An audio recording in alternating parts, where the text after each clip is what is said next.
जेव्हा बघावं तेव्हा नाच नाच आणि फक्त नाच. अगं मोठी झालीस तू, जरा घर आवरायला सावरायला शिक. अगं पण आई, मी फक्त 15 मिनिटं झाली. ते काहीच सांगू नको मला. चल मला कामामध्ये मदत कर. अगं पण माझं ऐकून बस. यापुढे एक शब्दही बोलायचा नाही. अगं तू मुलगी आहेस. तुझ्या पायातील पैंजण काय बेड्यांपेक्षा कमी नाही. आणि या बेड्यांच्या मर्यादित राहणं हाच तुझा स्त्री धर्म.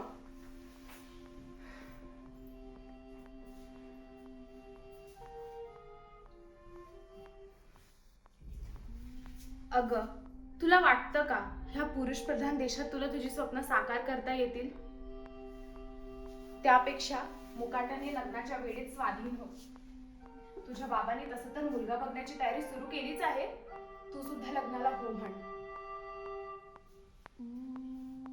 ठीक आहे.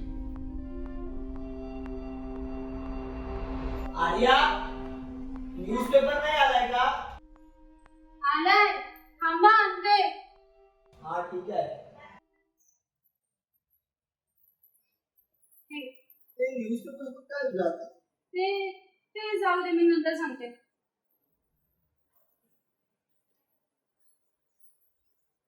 अगं ती कॉफी आण, उशीर होतो यार मला. हो हो आणते. ते काय आहे तुझ्या हातात? अहो, तुम्हाला माहिती आहे ना माझं स्वप्न? हो माहिती आहे मला, तुला डान्सर व्हायचं होतं. हो, आणि माझ्याकडे ती संधी चालून आली आहे. एक कॉम्पिटिशन होणार आहे डान्स जवळच, त्यात मी भाग घेऊ का? ऐक ना, मला खरंच उशीर होतोय, आपण याच्यावर नंतर बोलूया. पण एकदा बघून तर घ्या. आपण रात्री आई बाबांशी बोलूया. चल येतो मी. बाबा, अरे जेवण मस्त बनवलंय ना? हो ना बाळ. मग सुई कोणाची? ते सगळं जाऊ द्या हो. पण बाबा, मला काहीतरी बोलायचं होतं. बोल ना. आर्याला ना डान्स कॉम्पिटिशनला उतरायचं. Dance competition? कसली डान्स कॉम्पिटिशन? अहो ते तिला लहानपणापासून आवड आहे ना डान्सची, आणि आजच सकाळी जाहिरात आली होती की ते कुठेतरी जवळपास डान्स कॉम्पिटिशन तिला तिकडे पार्टिसिपेट करायचं. तुम्हाला सांग, तू कधी आपल्या घराण्यात कोणाला नाचताना पाहिलंयस? नाही बघा, पण काय रे, तुझा बोलण्याचा अर्थ काय? हा, आता रे लोकांनी आपली नावं ठेवायची. हा, लोक काय म्हणतील? पोरीला येऊन 4 दिवस झाले नाही आणि चव्हाणांनी तिला नाचायला पाठवलं. अहो आपण तिची आवड आहे तिला करू द्या ना. अरे ऐक, मी तुला म्हणालो ना, नाही तर नाही. आणि तसंही स्त्रियांनी आपल्या मर्यादित राहायला पाहिजे. अहो काय ते नुसतं जुन्या काळातले विचार बदलते कधीतरी. हो, आहेत माझे जुने काळाचे विचार, आणि मी तेव्हाही म्हणत होतो आणि आताही म्हणतोय, मला नाही सपोर्ट करायचा या गोष्टीला. तुम्हाला नसेल सपोर्ट करायचं तुम्ही नका करू, मी माझ्या बायकोला पूर्णपणे सपोर्ट करणार.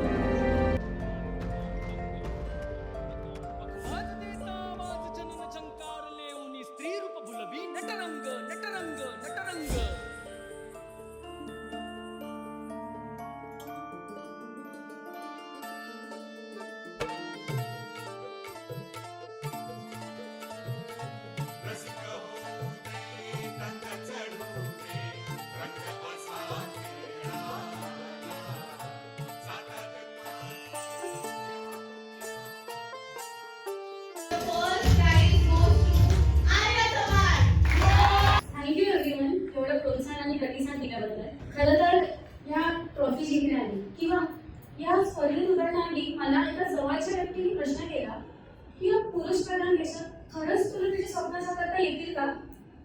पण पुरुष प्रधान म्हणजे नेमकी काय हे मला माझ्या नवऱ्याने जाण करून दिली आहे. खरं तर या ट्रॉफी जिंकण्यामागे जेवढा माझा हात आहे तेवढाच माझ्या नवऱ्याचा देखील हात आहे.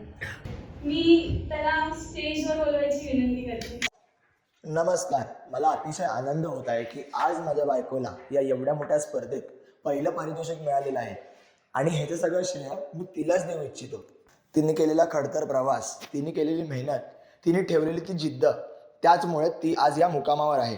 अहो मी तर फक्त एक साधन होतो तिला या स्पर्धेत पोचण्यासाठी, आणि याच प्रवासात मी आधारस्तंभ म्हणून तिच्या पाठीशी उभा होतो. जसा मी आज तिच्या पाठी उभा राहिलोय, तुम्ही देखील तुमच्या घरातल्या स्त्रियांच्या पाठी उभे राहता का? किंवा त्यांचे राहिलेले अपूर्ण स्वप्न तुम्ही पूर्ण करू देता का?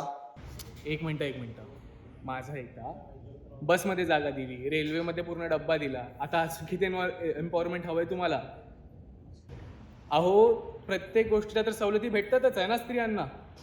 काय वुमन एम्पॉवरमेंट म्हणे, महिला काय महिला सशक्तीकरण, बघा ते सर्व असं काही नसतं. स्त्रियांना आधीपासून सर्व काही भेटत आले, संविधानामध्ये लिहिले पण आहे, ते देतात. आम्हाला पण आता काय ते बघा जनरलमध्ये येतातच ना स्त्रिया, आम्ही देतोच जागा. अजून काय करू आम्ही? काय पण उगीच.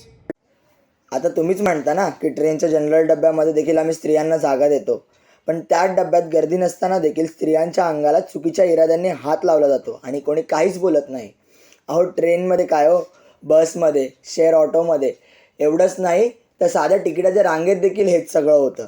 अहो तुम्हीच म्हणता ना की सवलती दिल्या आहेत, मग का स्त्रियांना भीती वाटते रात्री बाहेर पडण्याची किंवा घरी परत जाण्याची? त्याचे शेकडो येतील, 100 वेळा सवलती अशाच लागू होतील, पण जोवर पुरुषप्रधान मानसिकता बदलत नाही तोवर त्या सवलती फक्त संविधानाच्या पानावर कोरलेली शाईच राहणार ना. तुझे स्वप्न पूर्ण करण्यासाठी हे तुझं एक पहिलं पाऊल होतं. अजून खूप साऱ्या स्पर्धेत आपल्याला पुरस्कार मिळवायचे आहेत. बोल ना, तुझ्या हातात काय आहे? मग सुई कोणाची? मी माझ्या बायकोच्या गाडीत ठामपणे उभा आहे. तुला यापुढे खूप गुंतवणूक